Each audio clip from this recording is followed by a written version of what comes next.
Yan. This is it. Kuha lang kong 3 kay testingan ako, no? Morning to true purple yun.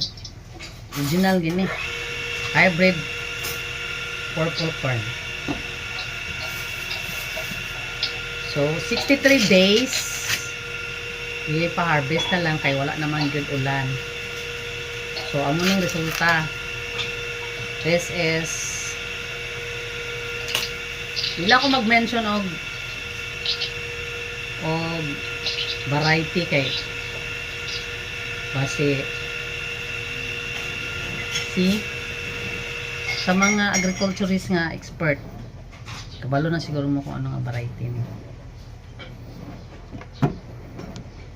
amo ni